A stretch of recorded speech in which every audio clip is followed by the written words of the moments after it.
जिस समाज में हम रहते हैं और जिस समाज की हम कल्पना करते हैं, शायद सब लोग एक अच्छे समाज की ही कल्पना करते हैं। अच्छे से रहन सहन हो, अच्छा सा घर हो, परिवार में आपस में सब मिलजुल के रहें। कल्पना तो हम बहुत अच्छी अच्छी करते हैं। कल्पनाएं हम बहुत अच्छी अच्छी करते हैं कि बेटा हो, बेटी हो, बच्चे हों, साथ में पत्नी हो, उसके साथ हम अपना जीवन बिताएं। पत्नी अच्छी हो, खूबसूरत हो, मतलब सब कुछ हमारी सोच पर निर्भर करता है। हम सब कुछ सोच के बैठे होते हैं कि हमारी लाइफ में सब कुछ बेटर हो। मतलब कहने का साफ है कि हम जो भी सोचते हैं अपने बारे में अच्छा ही सोचते हैं, बेहतर सोचते हैं और अच्छा करने की सोचते हैं।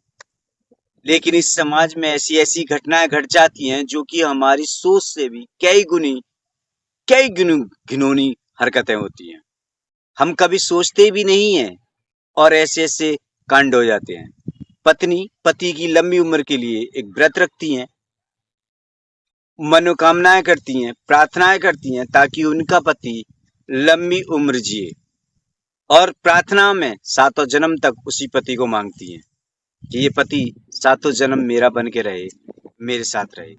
मतलब एक जन्म की तो बात छोड़ो, सातों जन्म तक की सोच लेती है।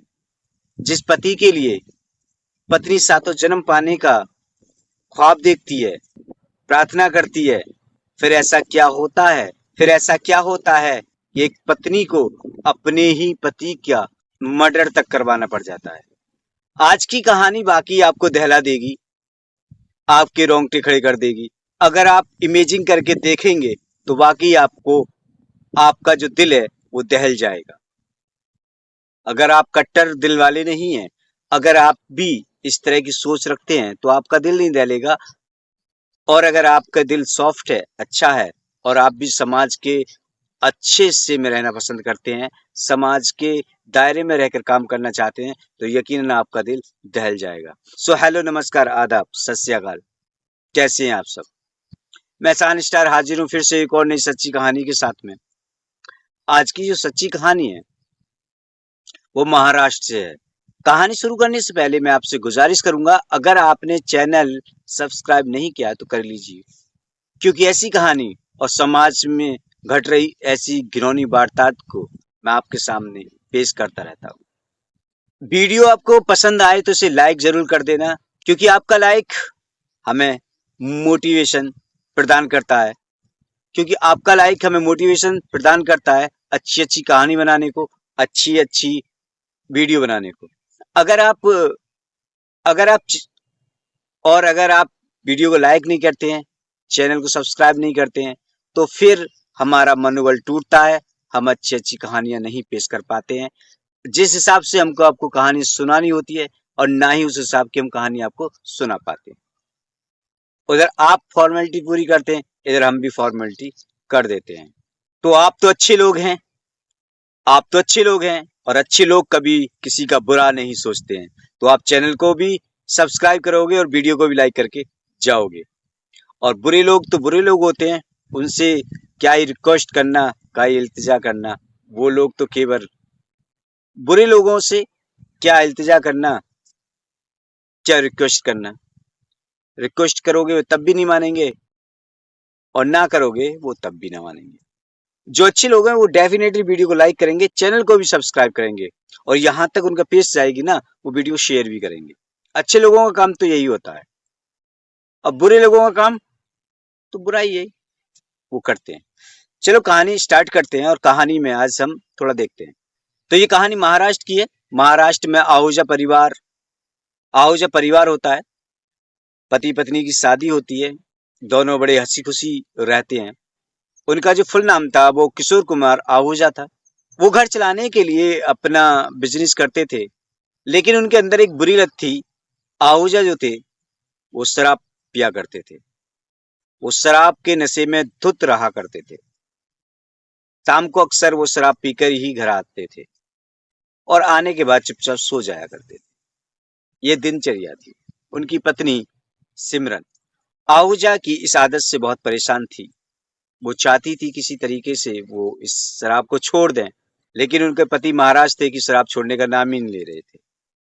इसमें भी कोई दिक्कत ज्यादा थी नहीं, क्योंकि पैसा वो कमा रहे थे, शराब पीते थे, आके चुपचाप सो जाते थे। सब कुछ अच्छा चल रहा था। उनके यहाँ एक बेटी भी होती है जो अब धीरे धीरे करके बड़ी हो रही थी। उनकी बेटी धीरे धीरे करके जवान हो जाती है और आहूजा जो थे, किशोर कुमार आहूजा, वो शराब की लत से छूटे नहीं थे। वो हर रोज शराब पी कर आया करते थे।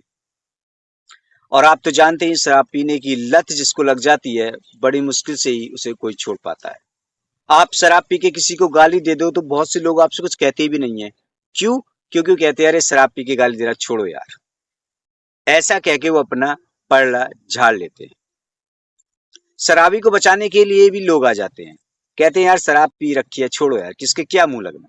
ऐसा ही कुछ मामले होते हैं, अक्सर आपने देखा भी होगा।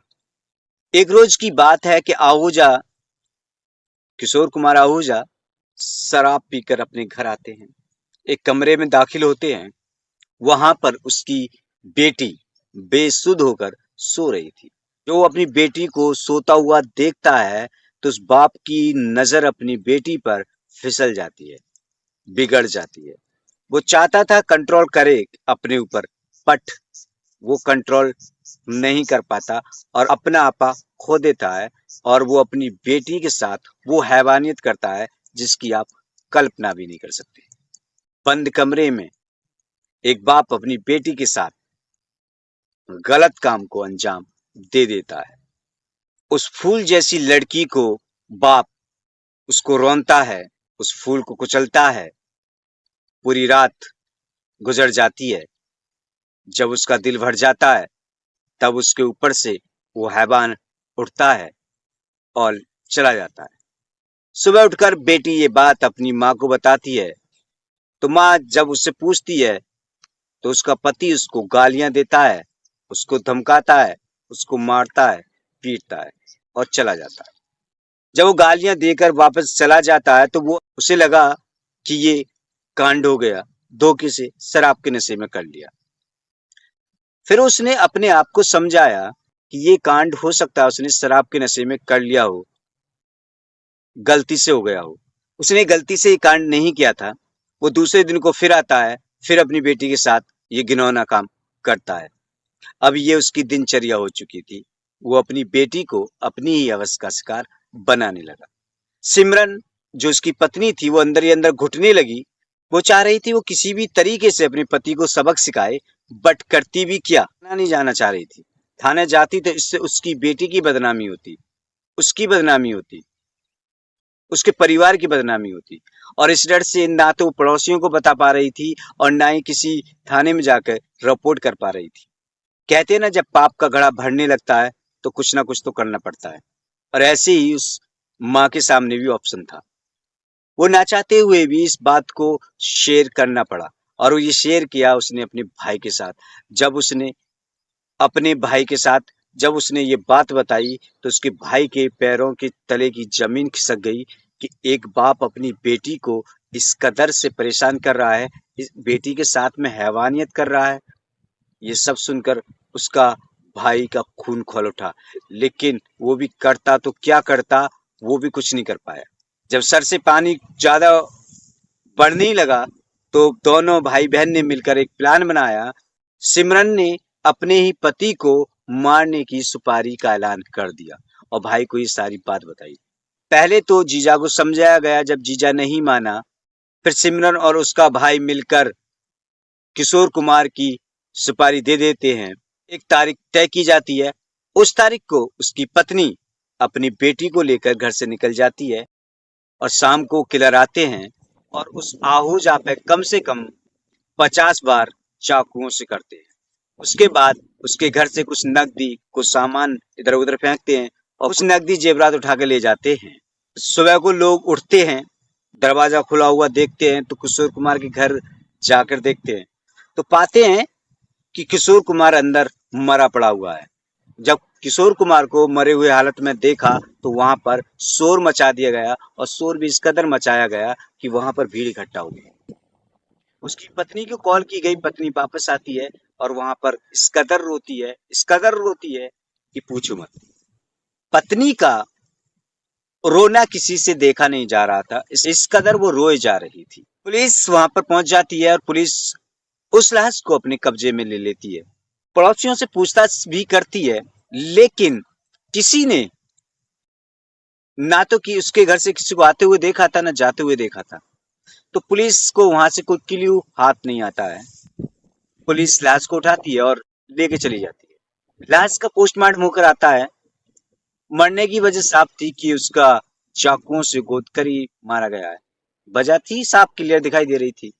लेकिन पुलिस वहां के हालात, वहां की जगह का जब मुआयना किया, तो पुलिस को एक बात तो वहां क्लियर हो गई थी कि ये जो किशोर कुमार को मारा गया है, ये खासकर इसलिए नहीं मारा गया कि चोरी करने के इरादे से मारा गया हो। पुलिस इतना समझ गई कि किशोर कुमार को चोरी करने के इरादे से नहीं मारा गया है, बल्कि इसको मारकर चोरी की गई है, और उल्टा किया गया है। पुलिस के सामने सवाल था, आखिर इसे मारा किसने होगा, क्यों मरवाया होगा। पुलिस के सामने सवाल था, आखिर इसको किसने मारा होगा, किसके साथ इसकी रंजिश रही है, क्या वजह है, कोई औरत के चक्कर में मारा गया, किसी लड़की के चक्कर में मारा गया, या फिर और कोई दूसरी वजह है। अब पुलिस अपनी छानबीन में लग जाती है। सवाल लाखों थे और शुरुआत शून्य से करनी थी। सबसे पहले शक के दायरे में, पुलिस के शक के दायरे में उसके घर वाले ही होते हैं। जब पुलिस कहीं से शुरुआत नहीं करती है तो फिर घर से शुरुआत करती है, हमेशा याद रखना। पुलिस आई, उसकी पत्नी से पूछताछ की गई। पत्नी ने बताया कि ना तो उनके किसी के साथ गलत संबंध थे और ना ही किसी के दुश्मनी के बारे में उसको पता है, ना ही कोई ऐसा कर्जा था जिसकी वजह से उनको मौत के घाट उतारना पड़ता, और ना ही पहले से उन्हें कभी परेशान किया गया, और ना ही आहूजा ने कभी बताया कि वो परेशान है या कोई उन्हें मारने की धमकी दे रहा है। पुलिस पत्नी से बिल्कुल निल जाती है। फिर आस पड़ोस के लोगों से पूछताछ करती है कि इन पति और पत्नी के बीच में किस तरह के संबंध थे। जाहिर सी बात है, पति पत्नी के बीच में एक अच्छे ही संबंध थे।